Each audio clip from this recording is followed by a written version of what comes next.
യാ മുഅഖിറു ജല്ല ജലാലുഹു. അള്ളാഹു ഉദ്ദേശിക്കുന്ന വിധത്തിൽ പിന്തിപ്പിക്കുന്ന ഉടമസ്ഥനെ. ഈ നാമം 841 പ്രാവശ്യം പതിവാക്കിയാൽ പദവിക്ക് കോട്ടം തട്ടുകയില്ല. യാ അവ്വലു ജല്ല ജലാലുഹു. അനാദ്യനായ ഉടമസ്ഥനെ. കച്ചവടമോ മറ്റോ ഈ നാമം 37 പ്രാവശ്യം ചൊല്ലി തുടങ്ങിയാൽ അഭിവൃദ്ധി ഉണ്ടാകുന്നതാണ്. യാ അവ്വലു ജല്ല ജലാലുഹു. യാ ആഖിറു ജല്ല ജലാലുഹു. അന്ത്യമില്ലാത്ത ഉടമസ്ഥനെ. ഈ നാമം 801 പ്രാവശ്യം പതിവാക്കിയാൽ ജീവിതം നന്നായിത്തീരുന്നതാണ്. യാ വാഹിറു ജല്ല ജലാലുഹു.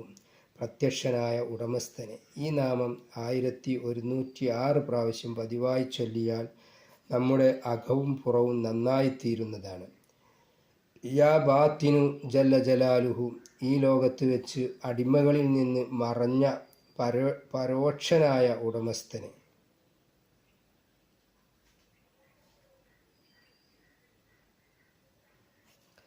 ഈ നാമം 62 പ്രാവശ്യം പതിവായി ചൊല്ലിയാൽ ഹലാലായ മുറാദുകൾ സാധിക്കുന്നതാണ്. യാ വാലി ജല്ല ജലാലുഹു. സർവ വസ്തുക്കളുടെയും ഉടമസ്ഥാധികാരമുള്ള സർവാധിപനായ ഉടമസ്ഥനെ. ഇത് 47 പ്രാവശ്യം പതിവാക്കിയാൽ പ്രകൃതി കോപങ്ങളിൽ നിന്ന് രക്ഷപ്പെടുന്നതാണ്. യാ മുതആലി ജല്ല ജലാലുഹു. സൃഷ്ടികളുടെ ന്യൂനതകളിൽ നിന്നെല്ലാം മുക്തിയായി മേലായ ഔന്നത്യമുള്ള ഉടമസ്ഥനെ.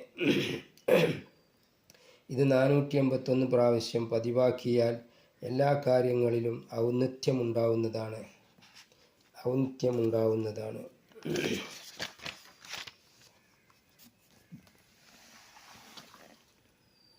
യാ ബർറു ജല്ല ജലാലുഹു.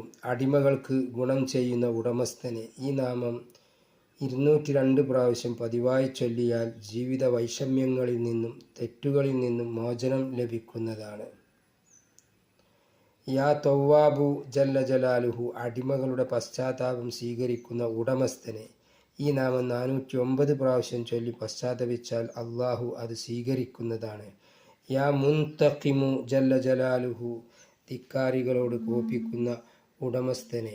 ഈ നാമം 603 കൂടുതൽ പ്രാവശ്യം അള്ളാഹുവോട് പ്രാർത്ഥിച്ചാൽ ശത്രുക്കൾ പത്തി മടക്കുന്നതാണ്.